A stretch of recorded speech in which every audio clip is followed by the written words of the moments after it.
Je me tenais devant l'entrée de la banque, mon sac serré contre moi. À l'intérieur, il y avait mes papiers, ma carte, toute ma petite sécurité. C'était un jour ordinaire, gris, sans rien de spécial. Les gens entraient et sortaient sans lever les yeux, pressés, absorbés par leurs propres pensées. À quelques pas de moi, assis près du mur froid, se trouvait un vieil homme aveugle.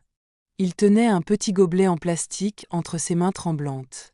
Son regard vide était tourné vers nulle part, mais son visage était calme, digne. Personne ne s'arrêtait. Personne ne le voyait vraiment. Je l'ai regardé un instant de plus que les autres. Et sans savoir pourquoi, mon cœur s'est serré. Et c'est à ce moment-là qu'une pensée claire, presque froide, a traversé mon esprit. Ne transfère pas l'argent à ton fils. Ce n'était pas de la colère. Ce n'était pas de la vengeance. C'était une voix intérieure, calme et ferme, qui me disait pour la première fois de penser aussi à moi. Un détail, presque invisible pour les autres, a soudain pris une place immense dans mon esprit. Quelque chose ne collait pas. Ce n'était pas ce qui avait été dit, mais ce qui avait été soigneusement évité. À cet instant, j'ai compris qu'il y avait une vérité cachée, enfouie sous des silences, des regards fuyants et des mots trop bien choisis. Et cette vérité, je ne la connaissais pas encore. Mais elle allait tout bouleverser. Ce soir-là, pour la première fois depuis longtemps, j'ai hésité. Je suis restée assise, le téléphone posé devant moi, comme s'il pouvait me brûler les doigts. Je n'avais jamais fouillé, jamais douté ouvertement. Je me répétais que la confiance faisait partie de l'amour, surtout envers son propre fils. Mais cette phrase, « Ne transfère pas l'argent à ton fils », résonnait encore dans ma tête. Alors j'ai pris une grande inspiration. Pas par curiosité, pas par jalousie, par nécessité. J'ai déverrouillé le téléphone, lentement, presque avec honte. Et à ce moment précis, je ne cherchais rien de précis. Je voulais seulement vérifier si mon malaise avait une raison d'exister. À vous qui écoutez cette histoire, peut-être que vous pensez que cela n'arrive qu'aux autres. Peut-être que vous vous dites « Moi, je saurais. Moi, je sentirais. » Mais parfois, on comprend trop tard. Parfois, on fait confiance si longtemps qu'on en oublie de se protéger soi-même. Écoutez jusqu'au bout. Pas pour juger, mais pour reconnaître les signes. Avant qu'il ne soit trop tard. Je me suis alors rappelé une chose simple, presque banale. Dans la musique comme dans la vie, le faux finit toujours par sonner faux. On peut apprendre les notes, copier les gestes, imiter l'émotion. Mais quand le cœur n'y est pas, quelque chose dérange. Une dissonance. Un malaise qu'on n'arrive pas tout de suite à expliquer. Pendant des années, je n'ai pas voulu l'entendre. J'ai applaudi des silences. J'ai cru à des sourires mal accordés. Et ce jour-là, pour la première fois, j'ai compris que ce que je prenais pour de l'amour n'était peut-être qu'une belle imitation. Je m'appelle Madeleine. J'ai 70 ans passés, et je n'ai jamais cherché à attirer l'attention. Toute ma vie, j'ai été de celles qu'on remarque peu, mais sur qui on peut toujours compter. Celles qui ne parlent pas fort, mais qui restent quand les autres partent. Je n'ai ni grand discours, ni secret extraordinaire. Juste une vie simple, construite avec patience. Des choix faits sans bruit.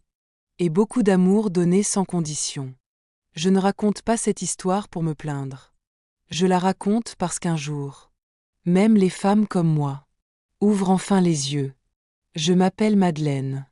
Je n'ai jamais été une femme compliquée. Je crois aux choses simples. La parole donnée, le respect et la famille. Pendant longtemps, j'ai pensé que l'amour suffisait à tout tenir ensemble. Que si l'on donne sans compter, on reçoit au moins de la considération. Je me suis trompée. Je vis seule aujourd'hui, dans un petit appartement calme. Mes journées sont paisibles, presque identiques. Je ne cours plus après le temps, je l'écoute. Et c'est peut-être pour cela que ce jour-là, devant cette banque, les mots de cet homme aveugle ont résonné plus fort que tout le reste. Parce que parfois, ce ne sont pas les yeux qui voient la vérité, mais le silence autour d'elle. J'ai été aide-soignante à domicile pendant presque toute ma vie. Pendant plus de 35 ans, je suis entrée dans les maisons des autres à pas feutrer. J'ai lavé des corps fatigués, tenu des mains tremblantes, écouté des silences plus lourds que des mots. J'ai accompagné des personnes âgées qui n'avaient plus personne. Des femmes oubliées par leurs enfants. Des hommes dont la famille venait, quand elle avait le temps. Je rentrais chez moi épuisée, mais droite. Parce que je croyais encore que prendre soin des autres avait un sens. Je m'appelle Madeleine. Et toute ma vie, j'ai été là pour les autres. Depuis 6 mois, quelque chose sonnait faux chez mon fils. Pas des cris, pas des disputes. Juste, des silences mal accordés. Des réponses trop rapides. Une voix qui évitait la mienne. Il disait que tout allait bien. Que le travail prenait du temps. Que la vie était compliquée. Mais une mère entend ce que les mots ne disent pas. Ses appels se faisaient plus rares. Ses messages plus courts. Et quand il parlait, c'était comme une musique jouée sans âme. Mon fils ne mentait pas ouvertement. Il jouait faux. Et au fond de moi, je sentais que ce faux cachait quelque chose de bien plus grave qu'un simple oubli. Une mère le sent. Pas avec la logique. Pas avec des preuves. Avec quelque chose de plus ancien. Plus profond. Avant même que le mensonge n'existe. Le cœur d'une mère a déjà compris. Je ne savais pas encore quoi. Je n'avais aucun mot précis. Mais mon corps savait. Une tension dans la poitrine. Une fatigue étrange après ces appels. Un silence qui restait longtemps après avoir raccroché. Quand un enfant s'éloigne sans raison claire. Ce n'est jamais sans raison. Et ce jour-là, j'ai compris que la vérité n'était pas perdue. Elle attendait simplement que je sois prête à l'entendre. Ce don est devenu une malédiction. Toute ma vie, j'ai su écouter. Pas seulement les mots, les silences, les respirations, les fausses notes dans une voix. Avant, c'était une force. Cela m'a protégée. Cela m'a guidée. Mais cette fois, j'aurais préféré ne rien sentir. Chaque phrase de mon fils sonnait juste, mais vibrait faux, comme une musique bien répétée, mais jouée sans âme. Et plus je percevais ces dissonances, plus mon cœur se serrait. Savoir, sans encore pouvoir prouver, est la forme la plus douloureuse de la lucidité. Ce don que j'avais toujours remercié commençait à me faire souffrir. Le salon de mon vieil appartement. Les murs y ont tout entendu. Les rires d'autrefois. Les disputes étouffées. Les silences trop longs. Un canapé usé. Une table basse marquée par le temps. Des rideaux qui laissent passer une lumière fatiguée. Ici, rien n'est luxueux. Mais tout est vrai. Chaque objet a sa mémoire. Chaque fissure raconte une année de plus. C'est dans ce salon que j'ai attendu mon fils tant de fois. C'est ici que j'ai compris que certaines absences font plus de bruit que des cris. Et ce jour-là, assise seule, j'ai senti que quelque chose venait de se briser. Dousement. Sans fracas, mais pour toujours. Mon fils était nerveux. Je l'ai entendu avant même de le voir. Des pas trop rapides. Une respiration coupée. Il parlait plus vite que d'habitude. Évitait mon regard. Ses mains ne savaient pas où se poser. Ce n'était pas de la fatigue. C'était autre chose. Une tension mal accordée, comme une note juste, mais jouée trop tard. Il souriait. Mais son sourire ne tenait pas. Je n'ai rien dit. Une mère n'a pas toujours besoin de questions. Elle entend ce que l'autre essaie de cacher. Et ce jour-là, mon fils sonnait faux. Sa femme regardait autour d'elle. Pas les murs pour leur histoire. Pas les meubles pour les souvenirs. Elle regardait comme on compte. Le canapé. La table. Les étagères. Son regard pesait les choses. Evaluate. Compare it. Celui-ci est ancien, mais solide. Ça, on pourrait le remplacer. Elle parlait doucement. Presque poliment. Mais ses yeux ne m'ont jamais cherché. J'ai compris alors que je n'étais plus une personne dans cette pièce. Seulement un décor ancien, dont on se demande s'il vaut la peine d'être conservé. Je suis restée assise, droite, silencieuse, parce que parfois, le mépris ne crie pas. Il calculait. Son regard est devenu plus dur. Pas curieux, pas surpris. Predator. Il glissait sur les objets, comme une main invisible, s'arrêtant là où il y avait de la valeur. Pas sentimentale. Stratégique. Elle souriait à peine. Mais ses yeux, eux, faisaient leur compte. J'ai senti ce regard. Comme on sent le froid dans le dos. Ce n'était plus une visite familiale. C'était une inspection. Et pour la première fois, j'ai compris que ce regard-là ne voyait ni l'âge, ni la fatigue, ni l'amour donné. Il voyait ce qu'il pouvait prendre. Je n'ai rien dit. Mais quelque chose en moi s'est refermé. À cet instant précis, il parlait soudain de business. Pas de famille, pas de souvenirs, de chiffres, de projets. Mon fils expliquait, la voix trop rapide, qu'il avait une opportunité.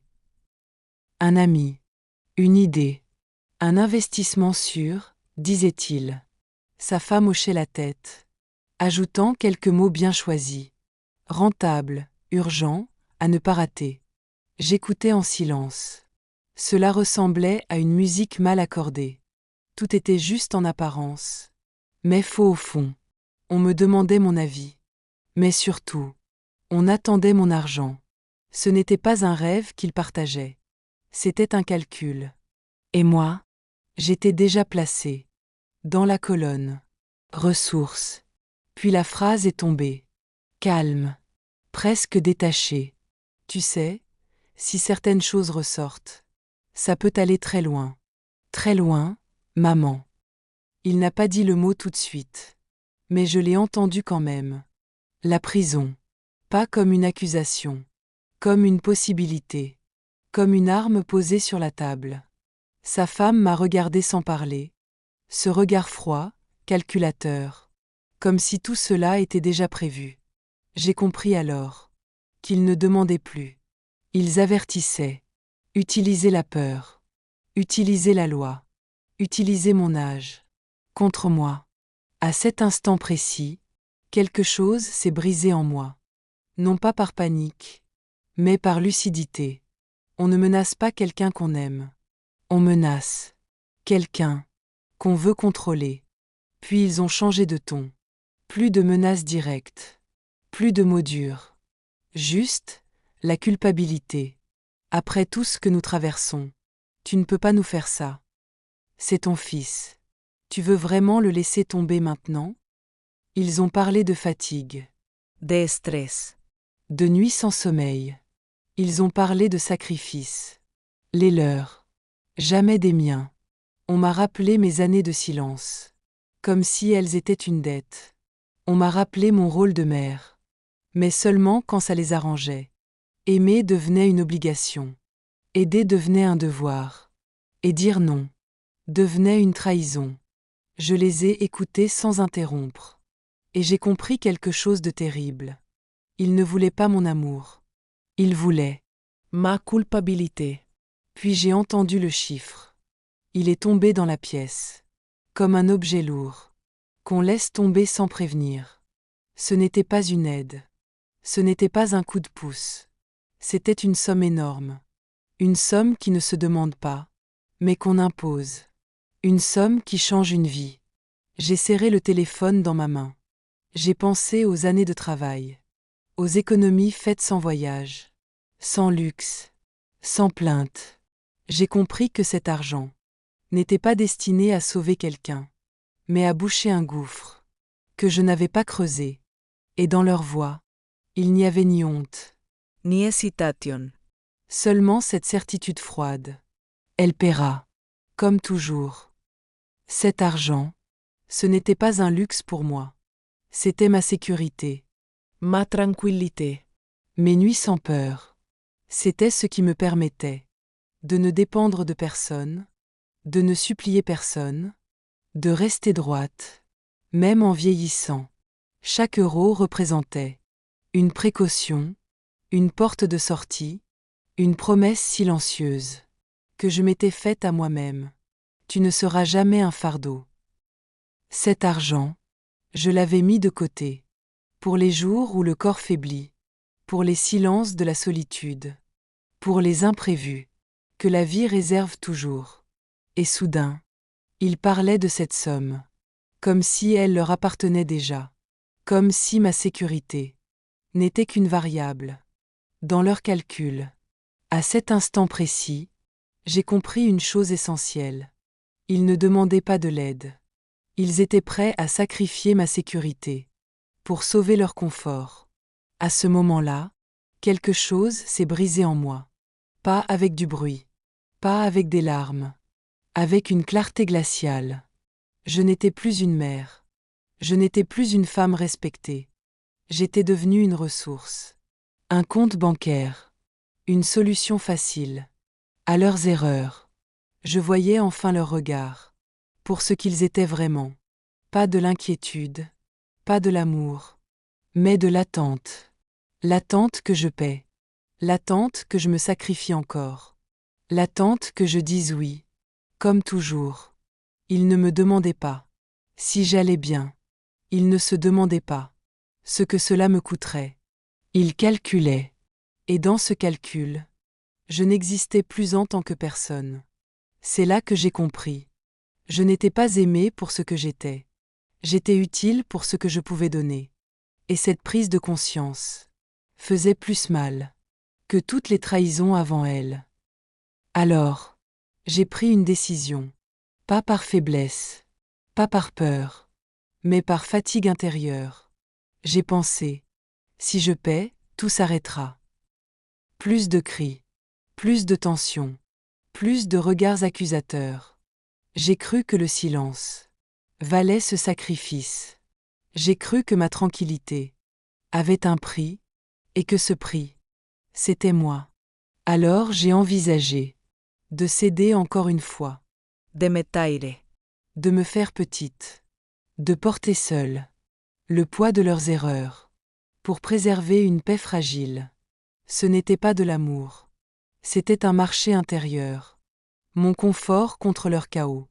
Ma sécurité contre leur survie. Et pendant quelques minutes, j'ai presque accepté, De disparaitre. pour que tout redevienne calme. L'air dans la pièce est devenu lourd. Trop lourd. On n'entendait plus que le tic-tac de l'horloge. Et ma propre respiration. Lente, tendu. Personne ne parlait vraiment. Mais tout criait. Les silences étaient chargés de reproches. Les regards pesaient plus que des mots. Mon fils évitait mes yeux. Sa femme, elle, observait la pièce. Comme on observe un bien, qui ne nous appartient pas encore, mais qu'on convoite déjà. Je me sentais strangre. Dans mon propre salon, comme si les murs retenaient leur souffle, comme si chaque meuble savait ce qui se préparait. Cette atmosphère n'était pas une dispute.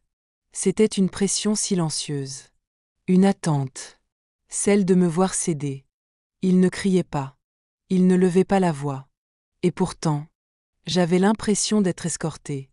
Mon fils marchait devant moi, nerveux, pressé, comme s'il craignait que je change d'avis à chaque pas.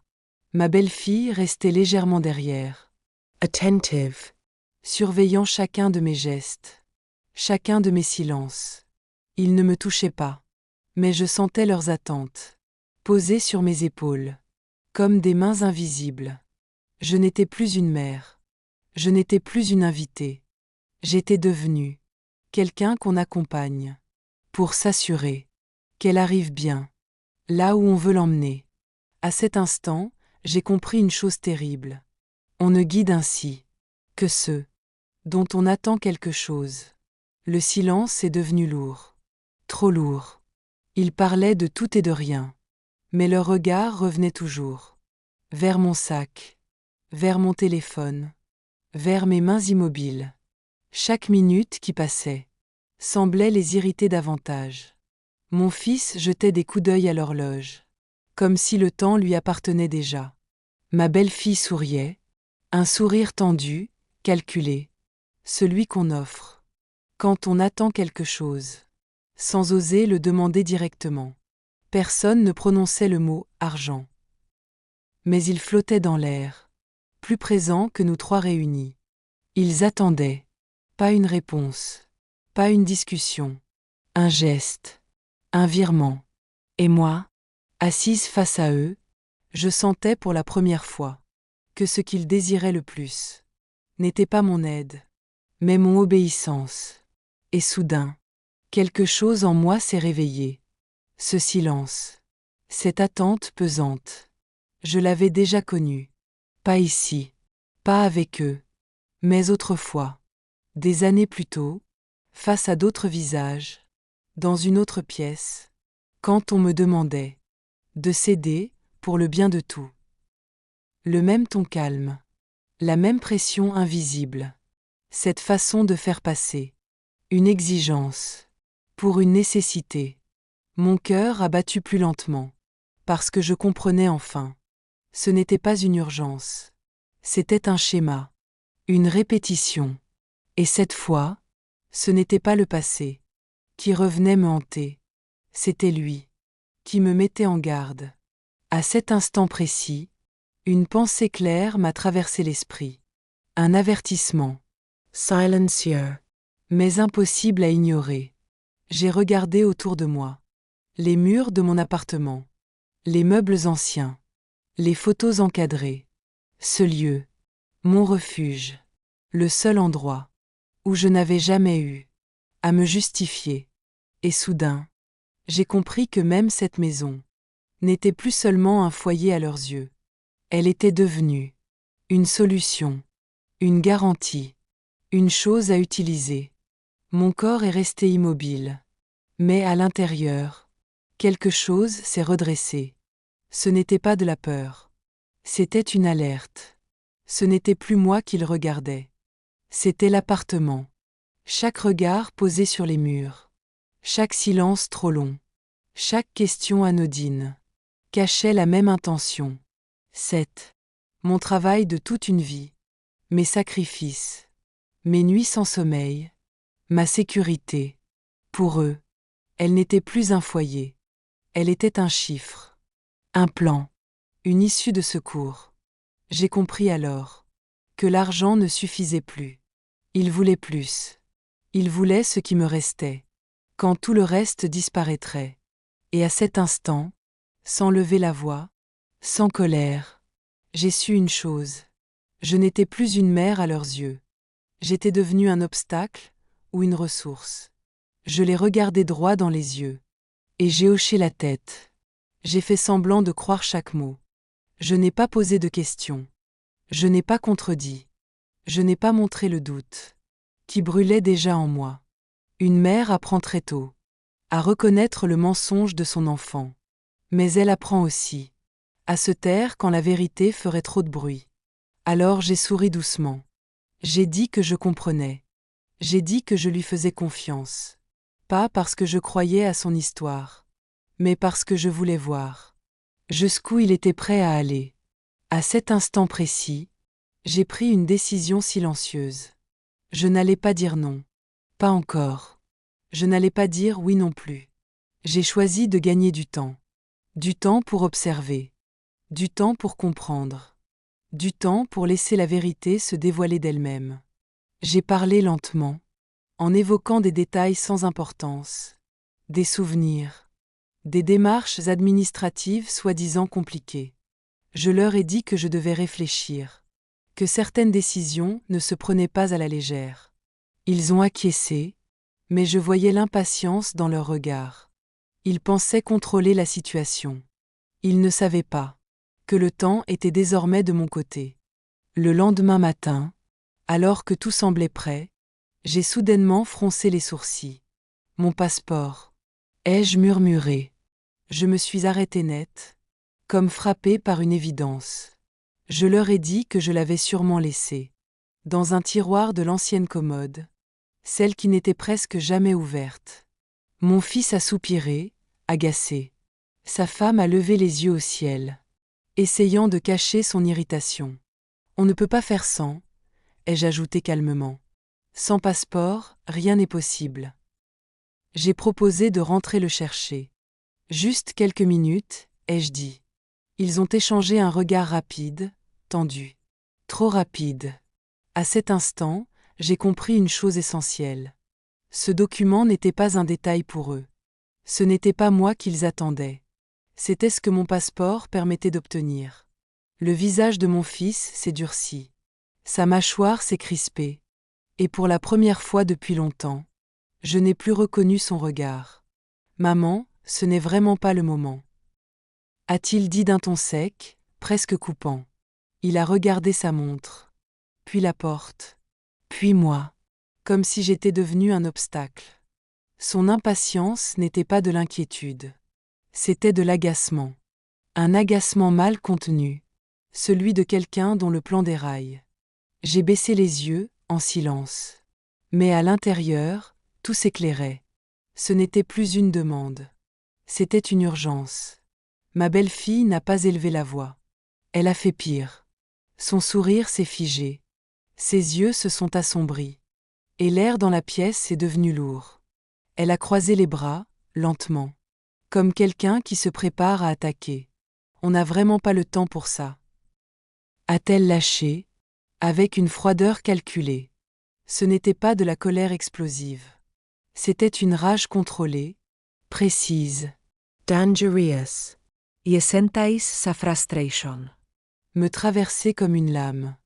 Je retardais quelque chose, qui lui semblait déjà acquis.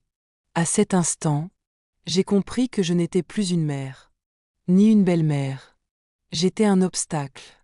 Je suis rentrée chez moi en silence. La porte s'est refermée derrière moi. Avec ce bruit sourd que l'on entend, que quand on est seul. Mon appartement m'a accueilli, comme il l'avait toujours fait. Calmement, sans question, sans exigence. J'ai posé mon manteau sur la même chaise. Celle qui grinçait déjà, quand mon fils était encore enfant. Les murs étaient là, témoins de toute ma vie. Chaque meuble, chaque photo, chaque fissure dans le parquet, me rappelait une chose simple. Ici, c'était chez moi. Je me suis assise lentement, le cœur encore serré, mais l'esprit plus clair.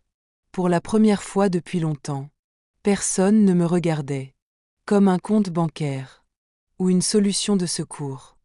Dans ce silence retrouvé, j'ai compris que le vrai danger n'était pas dehors, mais dans ce que j'avais accepté. Trop longtemps. Je suis montée au grenier. Lentement. Marche après marche. L'air y était plus froid, chargé de poussière et de souvenirs. J'ai allumé la vieille ampoule, qui clignotait toujours avant de rester fixe, comme si elle hésitait à éclairer le passé. Là-haut, tout était resté intact. Des cartons fermés depuis des années. Des valises que je n'ouvrais plus.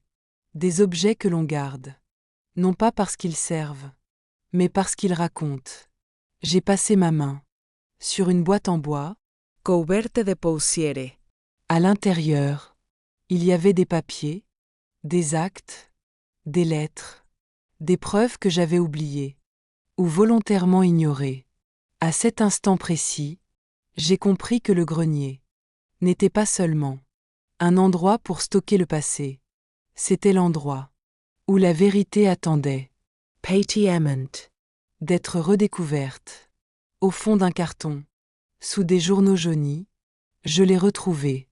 Un vieux téléphone, éteint depuis des années. Je l'ai tenu dans ma main, comme on tient un objet dangereux, sans savoir s'il va blesser ou sauver.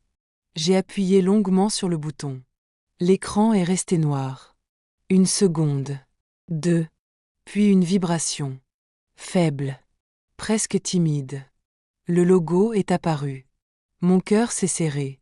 Ce téléphone fonctionnait encore. L'écran a demandé un code. J'ai souri tristement. Mon fils n'a jamais été créatif. Avec les mots de passe. J'ai essayé une date. Rien. Une autre. Puis, le jour de sa naissance. L'écran s'est déverrouillé. Sans résistance. À cet instant, j'ai compris une chose terrible. Les secrets les plus graves sont souvent protégés par la plus grande négligence. Et ce que j'allais découvrir allait changer. Non seulement ma décision, mais toute ma vie. Je n'y avais jamais pensé sérieusement. Pas pour moi. Pas encore. Et pourtant, ce mot flottait déjà dans l'air. Comme une décision prise sans moi. Quelques jours plus tôt, Ma belle-fille avait posé la question. D'un ton faussement léger. Tu sais, Madeleine, aujourd'hui il existe de très bons établissements. Colmes. Securities. Je n'avais rien répondu. Mais maintenant, assise seule dans mon appartement, le vieux téléphone encore chaud dans ma main, j'ai compris. Ce n'était pas une inquiétude pour mon avenir. C'était un projet, une solution pratique, propre. Silencieuse. Une maison de retraite, ce n'est pas seulement un lieu. C'est une façon de ranger quelqu'un, de le mettre à distance, de récupérer le reste. Mon appartement, mes papiers, ma tranquillité, pour eux. Je me suis levée lentement. Je suis allée jusqu'à la fenêtre. En bas, la ville continuait à vivre, comme si rien ne se jouait ici. Mais moi, à cet instant précis, j'ai cessé d'être naïve. Il ne voulait pas m'aider à vieillir. Il voulait m'effacer doucement. Et cette pensée, plus que la peur, a fait naître en moi une détermination froide. Je n'allais pas finir dans une chambre blanche, avec une télévision allumée pour faire semblant de compagnie, pendant que d'autres décidaient à ma place. Pas sans comprendre toute la vérité, pas sans me défendre. Tout s'est assemblé d'un coup. Les phrases, les regards, les silences trop longs. Ce n'était pas improvisé. Ils parlaient de moi, comme on parle d'un dossier à régler. Fatigue. Âge. Distractions. Tu oublies parfois, Madeleine. Je me suis rappelé. Ces questions répétées, presque insistantes. Tu te souviens de ton code? Tu es sûr d'avoir payé cette facture? Tu n'es pas trop stressé ces derniers temps? À l'époque, je pensais que c'était de la sollicitude. Maintenant, je comprenais. Il construisait une image. Pas pour m'aider, pour me remplacer. Un médecin complaisant. Un rendez-vous pour vérifier. Puis des mots graves. Confusion, fragilité, perte d'autonomie. Ensuite viendrait la décision. Legal. Propre. Irreversible. On ne vole pas une mère. On la déclare inapte. Et soudain, tout ce que j'avais, mon appartement, mes économies, mes choix, pouvaient disparaître. Au nom de mon bien-être. Je me suis assise. Mon cœur battait lentement, mais fort. Il pensait que je ne voyais rien, que l'âge m'avait affaibli. Il se trompait.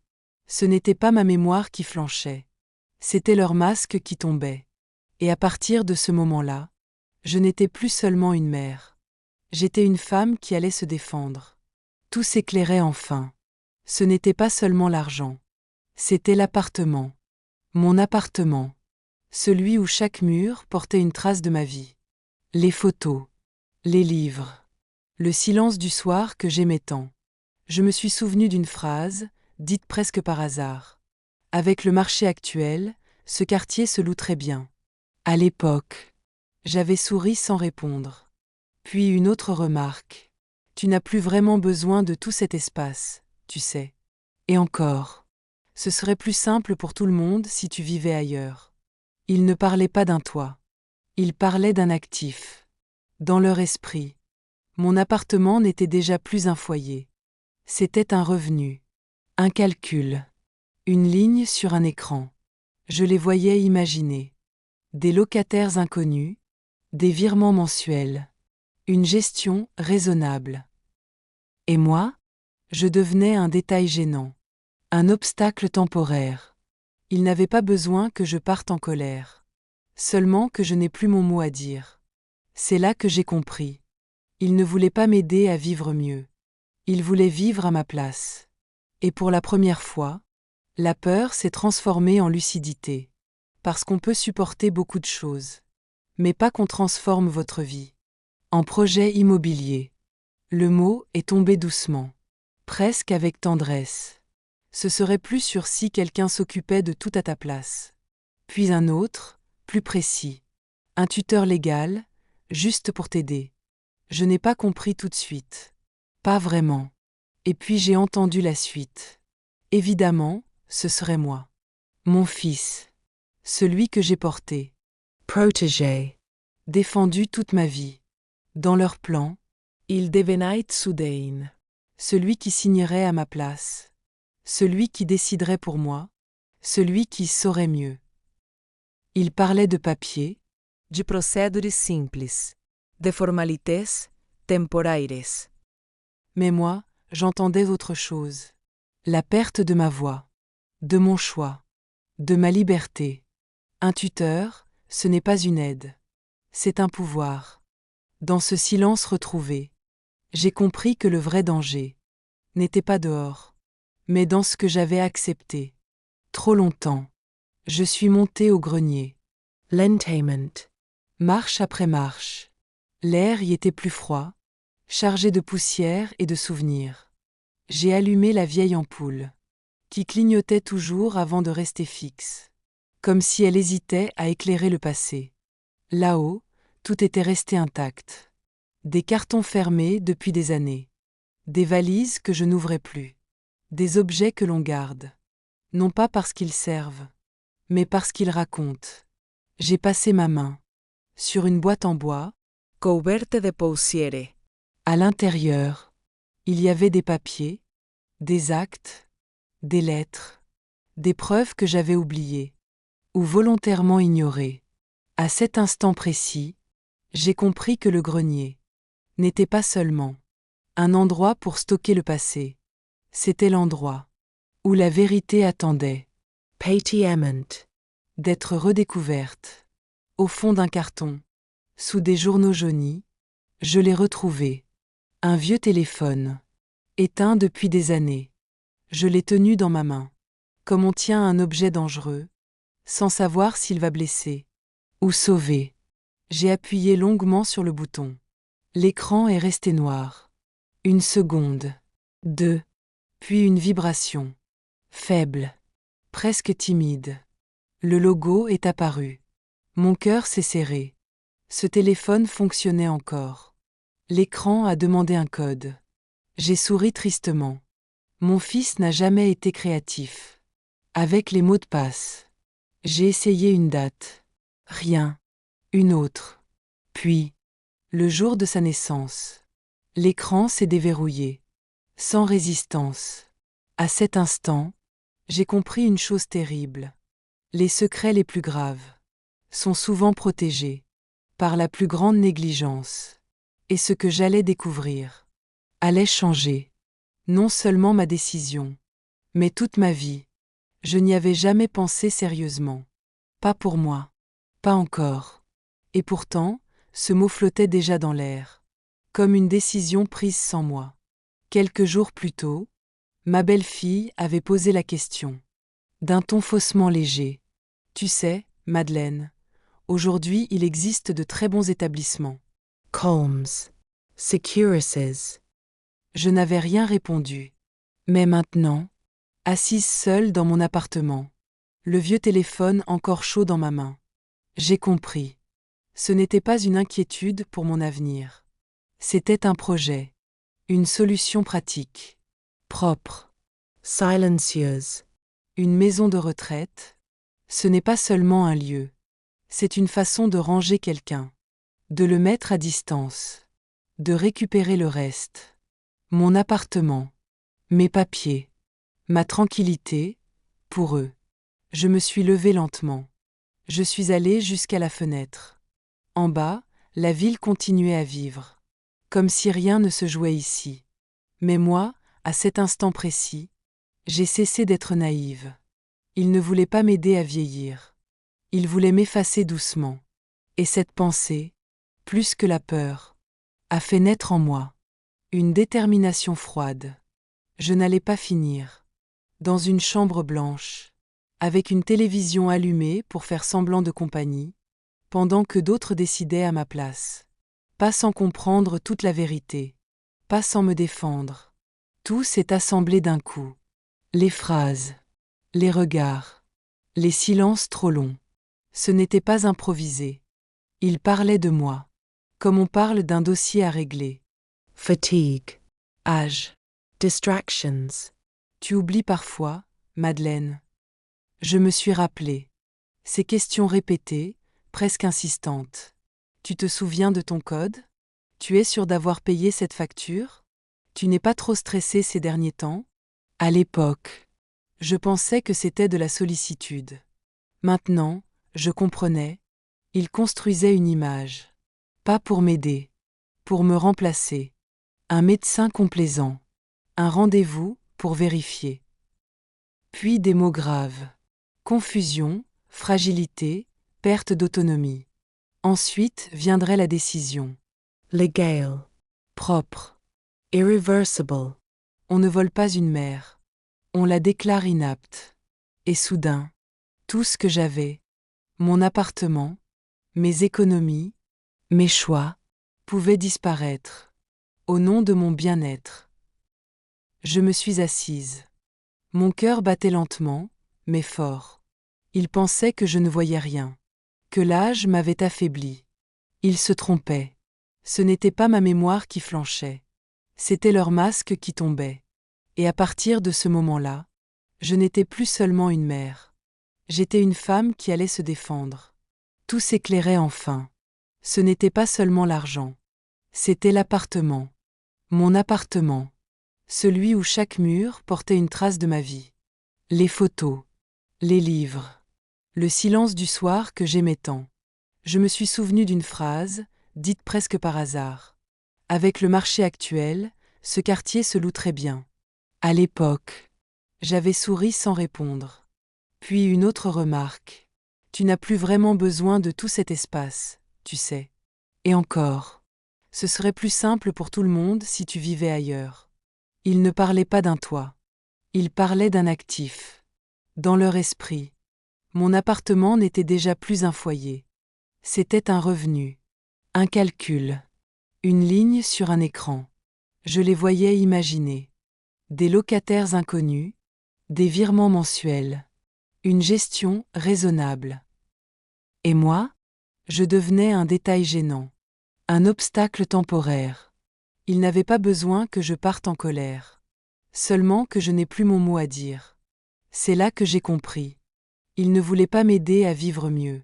Il voulait vivre à ma place. Et pour la première fois, la peur s'est transformée en lucidité. Parce qu'on peut supporter beaucoup de choses. Mais pas qu'on transforme votre vie. En projet immobilier. Le mot est tombé doucement. Presque avec tendresse. Ce serait plus sûr si quelqu'un s'occupait de tout à ta place. Puis un autre, plus précis. Un tuteur légal, juste pour t'aider. Je n'ai pas compris tout de suite. Pas vraiment. Et puis j'ai entendu la suite. Évidemment, ce serait moi. Mon fils. Celui que j'ai porté. Protégé. Défendu toute ma vie. Dans leur plan, il devenait soudain. Celui qui signerait à ma place. Celui qui déciderait pour moi. Celui qui saurait mieux. Il parlait de papier, de procédures simples, de formalités temporaires. Mais moi, j'entendais autre chose. La perte de ma voix, de mon choix, de ma liberté. Un tuteur, ce n'est pas une aide. C'est un pouvoir. Et ce pouvoir, il voulait le donner à quelqu'un qui ne me regardait déjà plus comme une mère, mais comme un problème à gérer.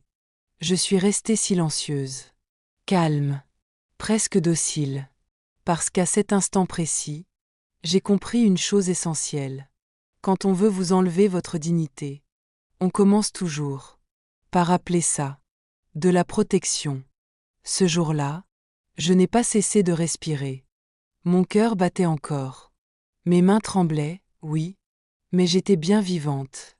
Et pourtant, pour eux, j'étais déjà morte. Ils ont commencé à parler de moi. À la troisième personne. Devant moi. Elle ne comprend plus vraiment. Elle oublie. À son âge, c'est normal. Chaque phrase était une pelletée de terre. Chaque mot, un clou de plus. On ne m'a pas demandé mon avis. On a décidé pour moi. À ma place. Dans leur regard. Je n'étais plus une mère. Plus une femme. Plus une personne. J'étais devenue un dossier. Un obstacle. Un héritage en attente. La mort n'était pas médicale. Elle était pratique. Mourir, pour eux, ce n'était pas s'éteindre. C'était se taire. Cedar. Disparaître sans bruit. Alors j'ai compris. Ils n'avaient pas besoin que je meure vraiment. Ils avaient seulement besoin que je n'existe plus. Quand tout s'effondre. Quand les voix deviennent fausses. Quand la musique de la vie déraille. Il reste le chef d'orchestre. Celui qui ne joue pas pour être applaudi, mais pour maintenir l'harmonie. Celui qui entend les fausses notes, avant même qu'elles ne blessent l'oreille. Toute ma vie, j'ai appris à reconnaître le mensonge, au tremblement d'un souffle, à la tension d'un silence. On peut tromper le public, mais pas le chef d'orchestre. Même quand l'orchestre se retourne contre lui, même quand on tente de lui arracher la baguette, il reste une chose qu'on ne peut pas lui voler. L'écoute intérieure. Et tant que je l'entendais encore, tant que la musique continuait en moi, je savais une chose. Je n'étais pas fini. Je dirigeais encore. Ce soir-là, je n'ai pas pleuré. Je me suis assise dans le silence, droite, immobile. Comme avant un concert important. J'ai compris que l'attente ne me sauverait pas. Que la bonté seule ne suffisait plus. Et que se taire, cette fois, serait une erreur fatale. Alors j'ai pris une décision simple, calme, irréversible. Je n'allais plus expliquer. Je n'allais plus convaincre. Je n'allais plus demander à être respecté. J'allais observer. Écouter encore mieux. Laisser chacun jouer sa partition jusqu'au bout. Et au moment juste, quand il serait certain d'avoir gagné, je lèverais la main. Pas pour frapper. Pas pour crier. Mais pour reprendre la direction. Le lendemain, je n'ai appelé ni mon fils, ni sa femme. J'ai appelé un avocat. Un homme calme, à la voix posée, habitué au silence plus qu'aux cris. Je lui ai tout raconté, sans exagérer, sans me justifier. Il n'a pas eu besoin de beaucoup de temps pour comprendre. Il m'a simplement dit une phrase qui a tout changé. Madame, ce que vous décrivez n'est pas de l'amour filial.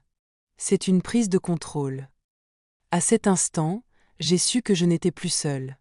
Que la loi, pour une fois, se tenait de mon côté.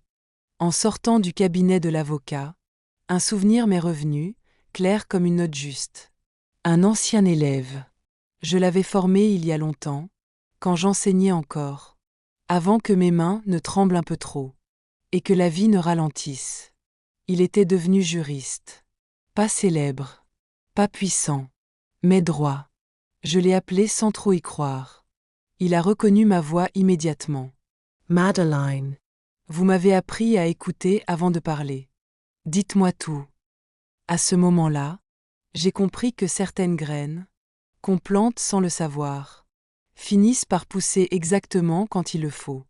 Nous nous sommes retrouvés le lendemain, dans son petit bureau calme, loin du tumulte. Un par un, il a étalé les papiers sur la table. Actes, Procurations. brouillon de contrat, demande jamais signée, mais déjà préparée. Son visage s'est assombri. Tout était légal en apparence, mais terriblement précis. Trop précis. Quelqu'un avait anticipé chaque étape. Chaque faiblesse liée à l'âge. Chaque silence. Madeline. Il ne vous aide pas.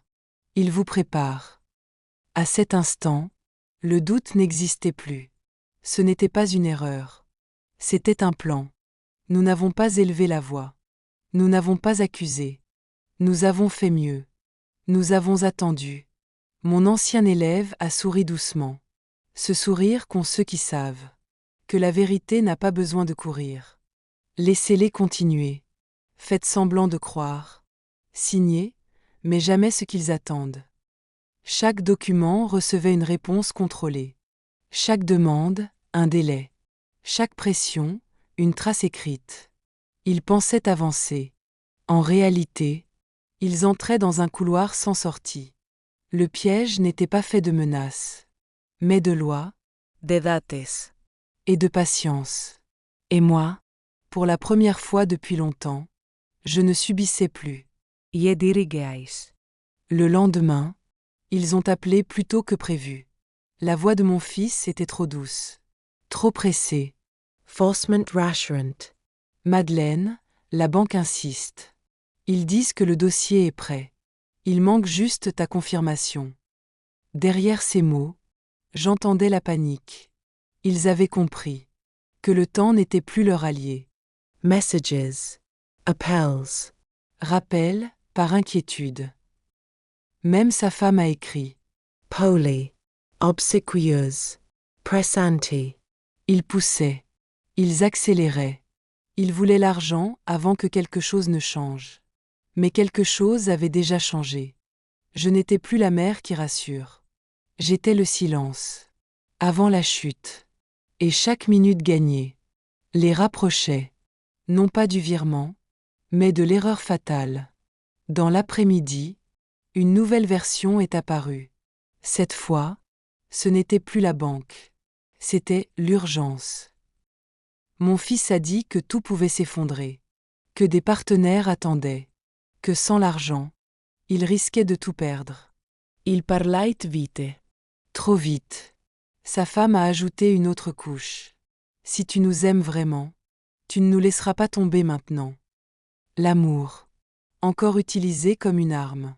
Ils ont inventé des délais, des menaces floues, des conséquences terribles, sans jamais donner de preuves. Chaque phrase était une pression. Chaque mot, une corde autour de mon cou. Mais derrière cette nouvelle histoire, Je vois clairement. la même vérité. Il ne me parlait pas pour me protéger. Il me parlait pour m'achever. Et cette fois, Je savais seatsetement. quoi faire de leurs mensonges? La pression ne criait pas. Elle ne frappait pas la table. Elle s'installait doucement. Des appels plus fréquents. Des messages plus courts. Un ton plus froid. Tu es reflechi. On n'a pas beaucoup de temps. Tu comprends quand même ce qui est en jeu. Chaque phrase semblait raisonnable. Mais ensemble, elles formaient un piège. Je sentais leur regard sur moi, même quand ils n'étaient pas là. Comme si chaque silence était une faute. Mon fils soupirait. Sa femme levait les yeux au ciel. Il me faisait sentir Lente. Depassi. Encombrant. la pression. Ce n'était pas la colère. C'était la répétition. L'usure. L'idée qu'à force, je finirais par céder. Mais au fond de moi, quelque chose résistait encore. Un calme étrange. Une lucidité nouvelle.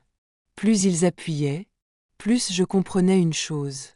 Quand quelqu'un te presse ainsi, ce n'est jamais pour ton bien. Alors j'ai changé de visage. Je suis devenue plus lente. J'ai oublié des mots simples. J'ai demandé de répéter. Pardonne-moi, je me fatigue vite. Je n'ai plus toute ma tête, tu sais. Je baissais les yeux. Je soupirais souvent. Je laissais des silences gênants. Ils ont cru voir une victoire. Mon fils parlait plus fort, comme à une enfant. Sa femme souriait, satisfaite. Ce sourire qu'on réserve aux proies dociles. Il se détendait. Il se découvrait. Il parlait devant moi. Comme si je n'écoutais plus. Mais derrière cette faiblesse jouée, mon esprit restait clair. Chaque mot était enregistré. Chaque regard, analysé. La faiblesse n'était qu'un masque. Un rideau. Parfois, faire semblant de tomber est la seule façon de voir qui te pousse vraiment. Ils ont alors changé de ton. Plus doux. Plus patience. Trop patience. Tu sais, maman, à ton âge, il faut penser à l'essentiel. Des mots simples, mais lourds de sens. Ils parlaient d'avenir, sans jamais me demander si j'en faisais encore partie. Un soir, presque par hasard, la phrase est tombée. Ce serait plus simple si tout était à notre nom, pour t'éviter des soucis. Tout. Le mot n'était pas innocent. L'appartement, les papiers, les comptes. Je n'ai pas protesté. Au contraire, j'ai hoché la tête lentement. Puis j'ai ajouté, d'une voix fragile. Bien sûr. L'argent aussi ira chez vous. Je ferai le virement. Leurs regards se sont éclairés. Trop vite. Trop franchement. Ils n'ont même pas essayé de le cacher. Mon fils a respiré plus librement. Sa femme a déjà compté. Il pensait avoir gagné. Il ne savait pas encore que cette promesse n'était pas une capitulation, mais un appât. Ils ont apporté des papiers, des tableaux, des chiffres alignés avec trop de soin, des dettes soudaines, des frais inventés, des urgences qui n'avaient jamais existé avant. Regarde, maman, tout est là. On a verify sent fois. Je les ai regardés longuement. Puis les feuilles. Puis encore leur visage. J'ai fait semblant de ne rien comprendre. J'ai froncé les sourcils, comme une vieille femme fatiguée par les nombres. Ah, je vois. Oui, c'est compliqué. Ils se sont détendus. Ils pensaient que l'âge avait enfin gagné contre moi. J'ai signé là où ils ont montré. J'ai hoché la tête quand ils ont expliqué. J'ai murmuré. Je vous fais confiance. Au fond de moi, tout était clair. Chaque mensonge, chaque incohérence, chaque chiffre trop rond. Je ne croyais pas. Je jouais à croire. Et pendant qu'ils falsifiaient la réalité, moi, je préparais la vérité. Ils sont repartis ce soir-là plus légers. Leur voix était plus calme. Leurs gestes moins tendus.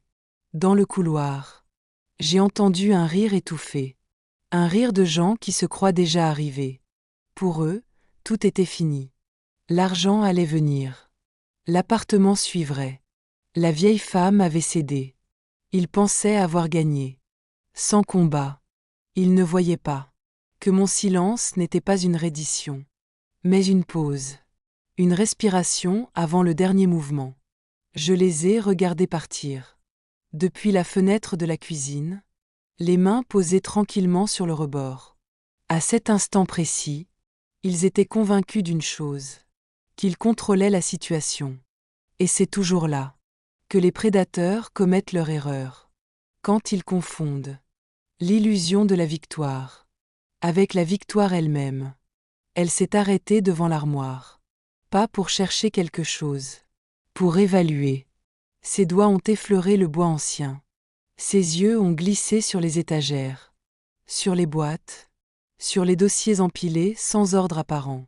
Je l'ai observé en silence. Ce n'était pas de la curiosité. C'était un calcul. Et la maison de campagne a-t-elle lancé d'un ton faussement léger, comme si l'idée venait de lui traverser l'esprit à l'instant. La dacha. Le lieu des étés passés, des arbres plantés de mes mains, du silence qui m'avait sauvé plus d'une fois. Dans sa voix, ce n'était pas un souvenir. C'était une cible. Elle parlait déjà, comme si cet endroit ne m'appartenait plus vraiment, comme s'il était simplement en attente d'un nouveau propriétaire. J'ai souri doucement. Un sourire fatigué. Inoffensive. À cet instant, j'ai compris quelque chose de fondamental. Ils ne voulaient pas m'aider à vivre. Ils attendaient que je disparaisse pour hériter de mes racines. Tout a commencé doucement. Trop doucement pour être un hasard. Tu oublies souvent, maman, disait mon fils avec un sourire inquiet, devant les autres. Elle se répète beaucoup ces derniers temps, ajoutait ma belle-fille, la voix pleine d'une fausse compassion. Je les regardais jouer leur rôle, comme on observe une pièce mal répétée. Ils corrigeaient mes phrases, me contredisaient sur des détails insignifiants, puis échangeaient un regard entendu, comme pour dire « Vous voyez bien ». Un jour, elle a déplacé volontairement un objet. Le lendemain, elle m'a demandé où je l'avais mis. Quand je ne savais pas répondre, elle a soupiré. Ça devient inquiétant. Il parlait de moi, comme si je n'étais plus là, comme si mon esprit était déjà en train de s'effacer. Mais ce qu'ils prenaient pour de la confusion n'était que du silence. Et ce qu'ils appelaient folie était en réalité ma façon d'écouter.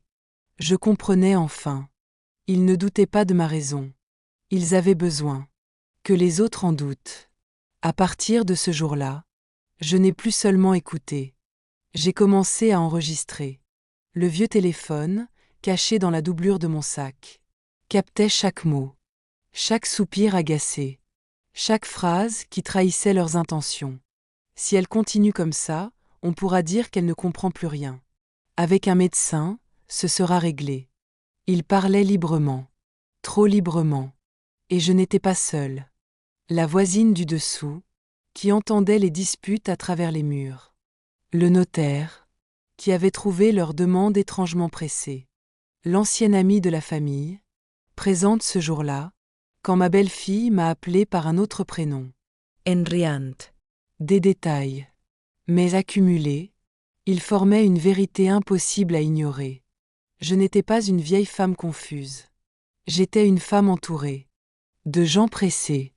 De me faire taire. Et désormais, je n'avais pas que ma parole. J'avais des preuves. Je me suis rendue chez le notaire. Sans prévenir personne. Un homme calme, précis, habitué au silence lourd. Il a relu les documents. Lentament. Puis il a levé les yeux. Madame Madeleine, ces demandes ne viennent pas de vous. Pas une question. Une affirmation.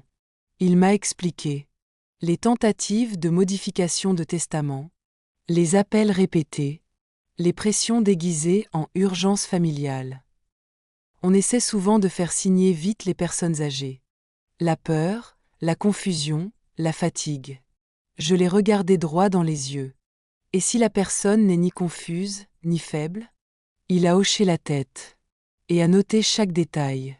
Pour la première fois depuis longtemps, quelqu'un me croyait. Sans que j'aie besoin de me justifier. Le lendemain, j'ai poussé la porte de la banque. Où je venais depuis 30 ans. Le même bureau. La même odeur de papier. Le même homme. Un peu plus vieux. Un peu plus attentif. Il a vu les tentatives de virement. Les montants. La frequenze. Ils appellent souvent à votre place. A-t-il dit doucement. Ils parlent de prison, de dette, de délai. Je n'ai pas nié.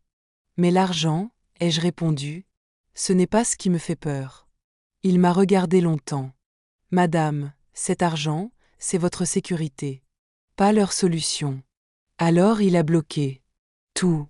Aucun transfert sans ma présence. Aucune signature sans vérification. Aucun mouvement sans confirmation écrite. Ensortant. J'ai respiré profondément. Ils pensaient me tenir. Par l'argent.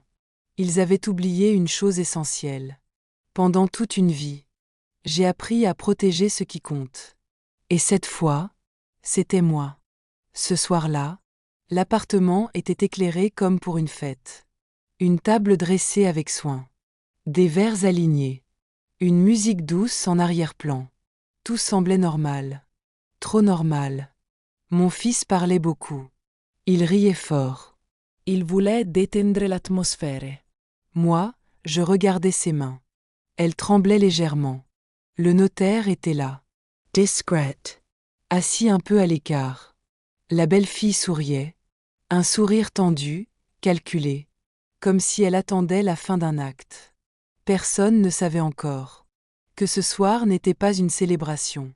C'était une clôture. Le document a été posé sur la table. Pas un testament. Pas un don. Une reconnaissance écrite. Simple. Clair. Irrefutable. Il y était écrit. Les pressions. Les mensonges. Les tentatives de manipulation. L'usage de la peur. Pour obtenir de l'argent et des biens. Mon fils a pâli. C'est juste une formalité, ai-je dit calmement. Pour que tout soit enfin clair. Il a regardé sa femme. Elle a détourné les yeux. Le silence est devenu lourd. Excrescent. La plume était là. Juste devant lui. Il a hésité. Longtemps. Puis il a compris. Refuser. C'était tout perdre. Il a signé. Sans un mot. À cet instant précis, je n'ai ressenti ni victoire. Ni joye. Seulement une immense fatigue. Et une paix nouvelle. Parce que la vérité, une fois écrite, ne tremble plus. Ce ne fut pas une vengeance. Ni un éclat de colère. Ce fut une fin légale. Le lendemain, les documents ont quitté l'appartement. Dans une simple chemise beige. Sans cri. Sans scène. L'aveu signé a enclenché une mécanique froide. précise. Implacable. Les comptes ont été gelés. Les procurations annulées. Les démarches pour me déclarer incapable se sont retournées contre leurs auteurs. Chaque mensonge laissait une trace. Chaque pression, une preuve. La belle-fille a cessé d'appeler. Le silence, soudain, était total. Mon fils a compris trop tard qu'on ne détruit pas une mère sans en payer le prix. La loi n'a pas élevé la voix. Elle a simplement fermé les portes. Et moi, je n'ai rien repris. Je n'ai rien réclamé. J'ai seulement cessé d'être une proie. Parce que parfois, la justice la plus dure est celle qui ne fait pas de bruit. Je n'ai rien interrompu. Je n'ai rien corrigé. J'ai simplement appuyé sur un bouton. La voix tremblait, puis devenait dure. Les mots sortaient sans prudence. Menaces voiles. Calculs freuds. Mepris assume. Il parlait librement. Parce qu'il me croyait faible. Parce qu'il pensait que je ne comprenais plus. L'enregistrement tournait. Minute après minute. Sans émotion. Comme un témoin silencieux qui n'oublie rien. À cet instant-là, je savais déjà que la vérité avait trouvé sa voie. Tout s'est fait à visage découvert. Les documents ont été présentés. Les enregistrements diffusés. Les contradictions mises côte à côte. Il n'y a pas eu de cris. Pas de drame. Seulement des regards qui se baissent. Les sourires ont disparu. Les justifications se sont emmêlées. Les mots, autrefois sur deux. Seneant creux. La honte ne venait pas des autres. Elle venait de l'intérieur. De cette seconde précise. Où ils ont compris. Que tout le monde savait. Moi, je suis restée droite. Silencieuse. Présente. Parce que le vrai scandale n'est pas d'être trahi. C'est d'être démasqué. À cet instant précis, tout s'est arrêté. Les masques sont tombés. Les excuses n'avaient plus de poids. Les rôles étaient inversés. Ils ne jouaient plus. Ils ne contrôlaient plus rien. Ce qu'ils prenaient pour de la faiblesse était du silence réfléchi. Ce qu'ils appelaient naïveté était de la patience. Les illusions se brisent toujours sans bruit. Pas d'explosion. Juste un vide. Et dans ce vide, j'ai compris une chose essentielle. On peut perdre des années, mais pas sa lucidité. À partir de là, plus rien ne serait comme avant. La fausseté s'entend toujours. Même quand elle se cache derrière des mots tendres. Même quand elle porte le visage de la famille. On peut tromper le monde. Mais pas quelqu'un qui écoute avec le cœur. Les silences trop longs. Les regards qui fuient. Les voix qui tremblent sans raison. La fausseté ne crie pas. Elle dissonne. Et quand on l'entend une fois, on ne peut plus jamais faire semblant de ne pas l'avoir entendue. Surtout dans la famille. Parce que c'est là que l'on fait le plus confiance. Et que la trahison fait le plus de bruit. Même quand elle chuchote. Merci d'avoir écouté jusqu'au bout. Si cette histoire vous a touché, rappelez-vous une chose. Aimer ne veut jamais dire se laisser détruire. Protégez votre dignité, même face à ceux que vous aimez le plus. Et si vous avez vécu quelque chose de similaire, vous n'êtes pas seul. Dites-le en commentaire. Abonnez-vous pour d'autres histoires vraies, racontées avec le cœur et avec vérité. À bientôt.